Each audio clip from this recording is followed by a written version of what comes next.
ನಮಸ್ತೆ ಫ್ರೆಂಡ್ಸ್, ಮಾ ಶುಭ ಮಾತಾಡ್ತಾ ಇರೋದು ಮಾ ಯೂಟ್ಯೂಬ್ ಚಾನಲ್. ಇವತ್ತು ಬೆಳಗ್ಗೆನೇ ವಿಡಿಯೋ ಸ್ಟಾರ್ಟ್ ಮಾಡಿದ್ದೀನಿ ಫ್ರೆಂಡ್ಸ್. ಇವತ್ತು ಸ್ಪೆಷಲ್ಲಾಗಿ ಒಂದು ಹೇರ್ ಸ್ಟೈಲ್ಗೆ ಹೇರ್ ಆಯಿಲ್ ತೋರಿಸೋಣ ಅಂತ ಹೇಳಿ ನೋಡ್ತಾ ಇದ್ದೀನಿ. ನನ್ನ ಹೇರ್ ತುಂಬಾ ಡ್ಯಾಮೇಜ್ ಆಗಿದೆ. ಯಾಕಂದರೆ ಇದು ನಾನು ಬಾಣಿತನ ಮುಗಿಸ್ಕೊಂಡಿದ್ದೀನಲ್ವ, ಮಗು ಇರೋದ್ರಿಂದ ಪಾಪುಗೆ ಫೀಡ್ ಮಾಡ್ತಾ ಇರೋದ್ರಿಂದ ಹೇರ್ ಡ್ಯಾಮೇಜ್ ಆಗಿದೆ.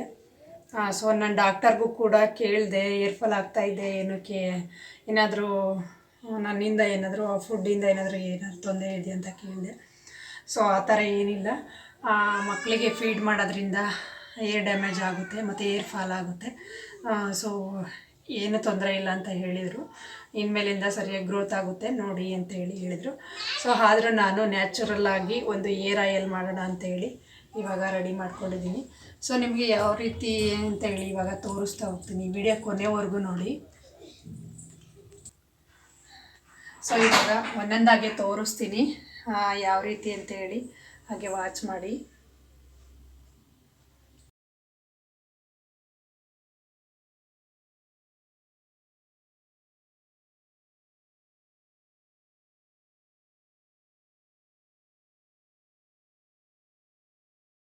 ಫ್ರೆಂಡ್ಸ್, ಇವಾಗ ಒಂದು ಪಾತ್ರೆನೇ ತಗೊಂಡಿದ್ದೀನಿ. ನಾನು ಅದನ್ನು ಬಿಸಿ ಮಾಡ್ಕೊತೀನಿ. ಕಡಿಮೆ ಉರಿ ಇಟ್ಕೊಂಡಿದ್ದೀನಿ. ಸ್ವಲ್ಪ ಮೆಂತ್ಯ ಕಾಳು ತಗೊಂಡಿದ್ದೀನಿ, ಅದನ್ನು ಇದರೊಳಗಡೆ ಸೇರಿಸಿದ್ದೀನಿ. ಬಿಸಿಯಾಗೋವರೆಗೂ ಬಿಡ್ತೀನಿ ಇವಾಗ. ಸೊ ಇದು ಬಿಸಿಯಾಗಿದೆ. ಅದು ಬಿಸಿ ಆದಮೇಲೆ ನೋಡಿ, ಕರಿಬೇವಿನ ಸೊಪ್ಪನ್ನ ತಗೊಂಡಿದ್ದೀನಿ. ಇದು ತುಂಬಾ ಒಳ್ಳೆಯದು. ಸೊ ಹಾಗೆ ಸ್ವಲ್ಪ ಬೇವಿನ ಸೊಪ್ಪನ್ನ ತಗೊಂಡಿದ್ದೀನಿ, ಆವಾಗಲೇ ತೋರಿಸಿದ್ದೀನಿ. ಮತ್ತು ಸ್ವಲ್ಪ ಬಿಸಿಯಾಗಿದೆ, ಇವಾಗೆಲ್ಲ ಸಿಡಿತಾ ಇದೆ ಕಾಳು. ಇದಕ್ಕೆ ನಾನು ಕೊಬ್ಬರಿ ಎಣ್ಣೆ ತಗೊಂಡಿದ್ದೀನಿ. ಇದು ಪ್ಯೂರ್ ಕೊಬ್ಬರಿ ಎಣ್ಣೆ, ಊರಿಂದ ಕೊಟ್ಟು ಕಳಿಸಿದ್ರು. ನಾನು ಹಾಕ್ಕೊತೀನಿ ಸ್ವಲ್ಪನ.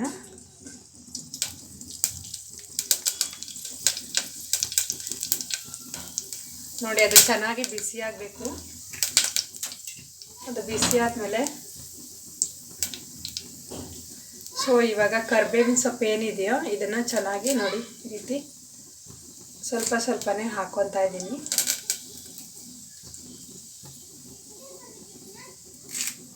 ಈ ರೀತಿ ಬಿಡಿಸ್ಕೊಂಡು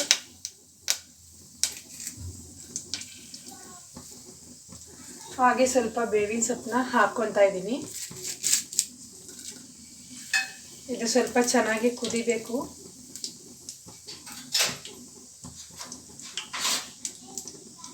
ನಾನೊಂದು ಸ್ಪೂನಿಂದ ಎಲ್ಲ ಈ ಕಡೆ ಆ ಕಡೆ ಮಾಡ್ಕೊತೀನಿ. ಅದು ಚೆನ್ನಾಗಿ ಬಿಸಿಯಾಗಿದೆ.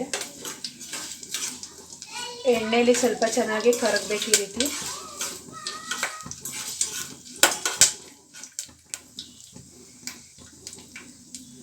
ಸೊ ಇದು ನಚ್ಚೋದ್ರಿಂದ ತಲೆಗಿರೋ ಹುಟ್ಟು ಎಲ್ಲ ಕಡಿಮೆ ಆಗುತ್ತೆ. ಯಾಕಂದರೆ ಮೆಂತ್ಯ ಕಾಳಿಂದ ಹುಟ್ಟೂ ಕಡಿಮೆ ಆಗುತ್ತೆ ತಲೆಯಲ್ಲಿರೋದು, ಅಂದರೆ ಡಾಂಡ್ರಫು. ಸೊ ಹಾಗೆ ಏರ್ ಗ್ರೋತು ಕೂಡ ಚೆನ್ನಾಗಾಗುತ್ತೆ. ಇದು ಚೆನ್ನಾಗಿ ಸ್ವಲ್ಪ ಕುದಿಸ್ಕೊತಾ ಇದ್ದೀನಿ. ಕಡಿಮೆ ಊರಿನಲ್ಲೇ ಕುದಿಸ್ಕೋಬೇಕು.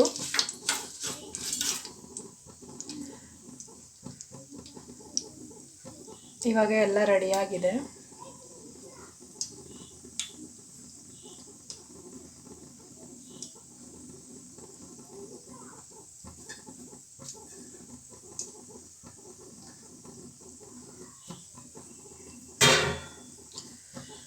ಸ್ಟವ್ನ ಆಫ್ ಮಾಡ್ಕೊತೀನಿ. ಇವಾಗ ಸ್ವಲ್ಪ ತಣ್ಣಗಾಗೋವರೆಗೂ ಬಿಡಬೇಕು.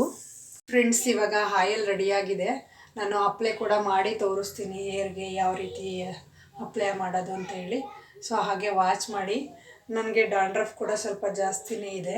ತಲೆಲ್ಲ ಸ್ವಲ್ಪ ಕಡಿತ ಆಗೋದೆಲ್ಲ ಕಡಿಮೆ ಆಗುತ್ತೆ. ಹಾಗಾಗಿ ಸೊ ನೋಡೋಣ, ಟ್ರೈ ಮಾಡ್ತೀನಿ ಯಾವ ರೀತಿ ಇರುತ್ತೆ ಅಂತ ನಿಮಗೆ. ಸೊ ನೆಕ್ಸ್ಟು ನಾನು ಟ್ರೈ ಮಾಡಿ ತೋರಿಸ್ತೀನಿ ಇನ್ನು ನೆಕ್ಸ್ಟ್ ವೀಡಿಯೋದಲ್ಲೂ. ಸೊ ಇವಾಗ ಒಂದು ಸಾರಿ ತೋರಿಸ್ತೀನಿ ಹೇಗಿರುತ್ತೆ ಅಂತ ಹೇಳಿಬಿಟ್ಟು ವಾಚ್ ಮಾಡಿ. ನೋಡಿ, ಇವಾಗ ತಣ್ಣಗಾಗಿದೆ ಚೆನ್ನಾಗಿ. ನಾನಿವಾಗ ಒಂದು ಬೌಲ್ಗೆ ಇದು ಸರ್ವ್ ಮಾಡ್ಕೊತಿದ್ದೀನಿ. ಸೊ ಒಂದು ಟೀ ಸೋಸೋದು ಜಾಲ್ರ ಆಗಿರ್ಬೋದು, ಬೇರೆ ಬಟ್ಟೆನಲ್ಲಾಗಿರ್ಬೋದು, ಈ ಥರ ಸೋಸ್ಕೊಂಬಿಟ್ಟು ಸೈಡಿಗೆ ಎತ್ತಿಟ್ಕೊತೀನಿ. ನಾನಿದು ಒಂದು ವಾರಕ್ಕಾಗೋವಷ್ಟು ಮಾತ್ರನ ರೆಡಿ ಮಾಡ್ಕೊಂಡಿದ್ದೀನಿ.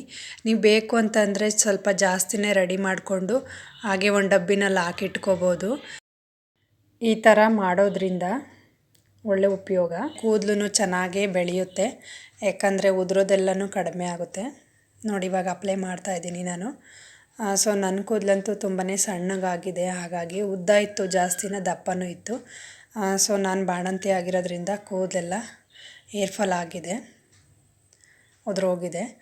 ಹಾಗಾಗಿ ನೋಡಿ ಇವಾಗ ಒಂದೊಂದೇ ಸ್ಟೆಪ್ಪು ನಾನು ತೆಗೆದು ಈ ರೀತಿ ಅಪ್ಲೈ ಮಾಡ್ಕೊತೀನಿ. ಅದು ತಲೆ ಕೂದಲಿಗೆ ಚೆನ್ನಾಗಿ ಅಪ್ಲೈ ಮಾಡಬೇಕು.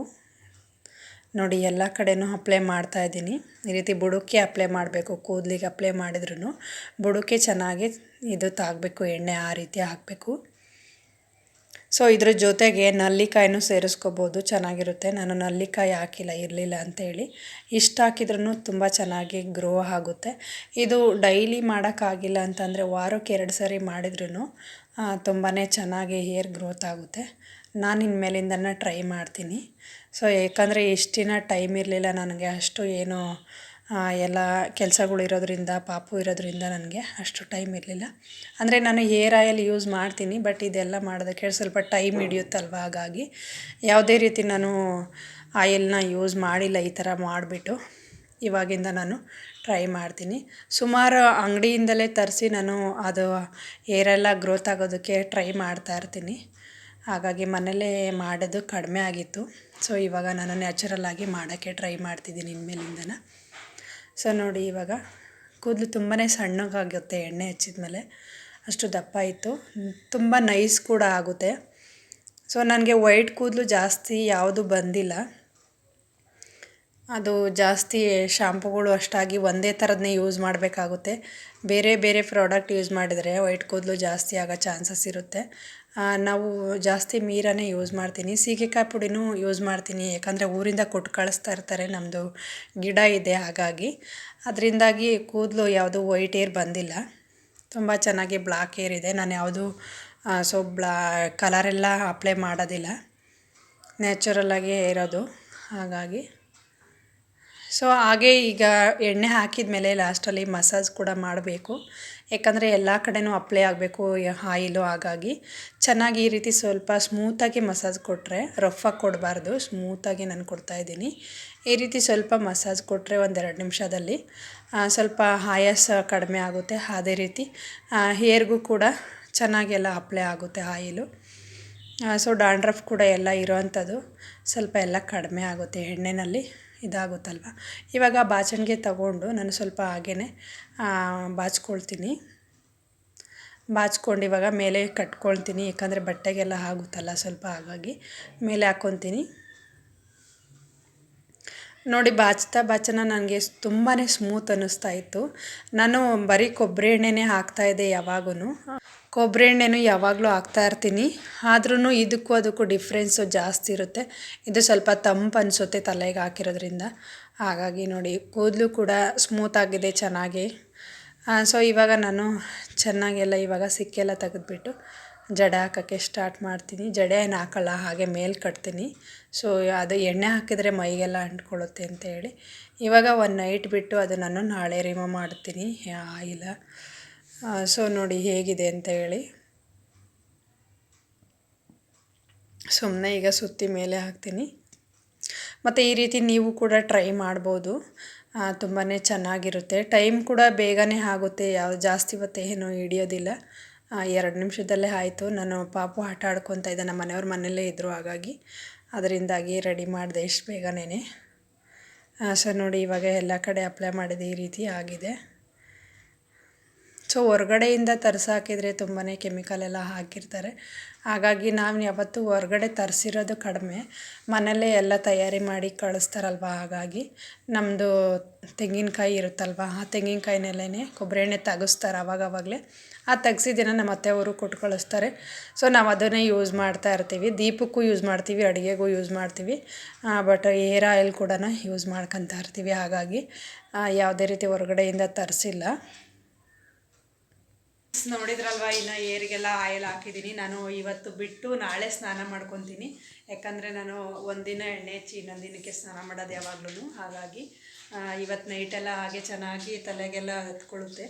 ಹಾಗೆ ಡ್ಯಾಂಡ್ರಫ್ ಎಲ್ಲ ಹೋಗಬೇಕು ಅಂತಂದರೆ ಒಂದು ನೈಟ್ ಬಿಡಲೇಬೇಕು, ಚೆನ್ನಾಗಾಗುತ್ತೆ. ಹಾಗಾಗಿ ಆವಾಗಲೇ ಹೆಚ್ಚಿ ಆವಾಗಲೇ ಸ್ನಾನ ಮಾಡಿದರೆ ಏನೂ ಪ್ರಯೋಜನ ಇರಲ್ಲ. ಒಂದು ನೈಟ್ ಬಿಟ್ಟರೆ ತಲೆಗೆಲ್ಲ ಚೆನ್ನಾಗಿ ಎಣ್ಣೆ ಕುತ್ಕೊಳ್ಳುತ್ತಲ್ವ, ಅದು ಏರ್ ಸಂದಿಗೆಲ್ಲ ಕುತ್ಕೊಳ್ಳುತ್ತೆ. ಹಾಗಾಗಿ ಅದು ಬುರುಡೆ ಕಚ್ಚಬೇಕು, ಈ ಸಂದಿಗೆಲ್ಲ ಕಚ್ಕೋಬೇಕು. ಹಾಗಾಗಿ ಚೆನ್ನಾಗೇ ಕುತ್ಕೊಳ್ಳುತ್ತೆ.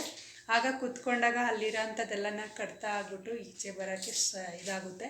ನಾವು ಬಾಚಣಿಗೆ ಬಾಚಿದಾಗ ಎಲ್ಲ ಕೆಳಗಡೆ ಉದುರುತ್ತೆ ಮತ್ತು ಸ್ನಾನ ಮಾಡಿದಾಗೂ ಹೋಗುತ್ತೆ. ಹಾಗಾಗಿ ನಾನು ಈ ಥರ ಮಾಡ್ತಾಯಿದ್ದೀನಿ. ಸೊ ನಿಮಗೂ ಬೇಕು ಅಂತಂದರೆ ಈ ರೀತಿ ಟ್ರೈ ಮಾಡಿ ನೋಡಿ. ಸೊ ನಾನು ಟ್ರೈ ಮಾಡಿದ್ದೀನಿ ಹೇಗಾಗುತ್ತೆ ಅಂತ. ಇನ್ನು ನೆಕ್ಸ್ಟ್ ವಿಡಿಯೋ ಏನಾದರೂ ಬೇರೆ ಡಿಫ್ರೆಂಟಾಗಿ ತೋರ್ಸೋಕ್ಕೆ ಟ್ರೈ ಮಾಡ್ತೀನಿ. ಸೊ ನಾನು ಸ್ವಂತಕ್ಕೆ ಯೂಸ್ ಮಾಡಿದ್ದೀನಿ, ಬಟ್ ಅಂದರೆ ಬೇರೆಯವ್ರ ವಿಡಿಯೋನೂ ನೋಡಿನೂ ಹೇಳ್ತೀನಿ. ನಾನು ಸ್ವಂತಕ್ಕೆ ಇವಾಗ ಟ್ರೈ ಮಾಡಿದ್ದೀನಿ. ಓಕೆ ಫ್ರೆಂಡ್ಸ್, ಈ ವಿಡಿಯೋ ಇಲ್ಲಿಗೆ ಎಂಡ್ ಮಾಡ್ತಾಯಿದ್ದೀನಿ. ವಿಡಿಯೋ ಏನಾದರೂ ಇಷ್ಟ ಆಯಿತು, ಯೂಸ್ಫುಲ್ ಆಯಿತು ಅಂತಂದರೆ ಕಮೆಂಟ್ ಮಾಡಿ. ಹಾಗೆ ಚಾನಲ್ನ ಸಬ್ಸ್ಕ್ರೈಬ್ ಮಾಡ್ಕೊಳ್ಳಿ. ಹೊಸ್ದಾಗಿ ಯಾರೆಲ್ಲ ನೋಡ್ತಾ ಇದ್ದೀರಾ ಚಾನಲ್ನ ಸಬ್ಸ್ಕ್ರೈಬ್ ಮಾಡಿಕೊಂಡು ಲೈಕ್ ಮಾಡಿ. ಮತ್ತೊಮ್ಮೆ ಇನ್ನೊಂದು ಸರಿ ಹೇಳ್ತಾ ಇದ್ದೀನಿ, ಇನ್ನೊಂದು ವಿಡಿಯೋದೊಂದಿಗೆ ಸಿಗ್ತೀನಿ. ಅಲ್ಲಿವರೆಗೂ take care, bye. Thank you watch ಮಾಡಿದ್ದಕ್ಕಾಗಿ.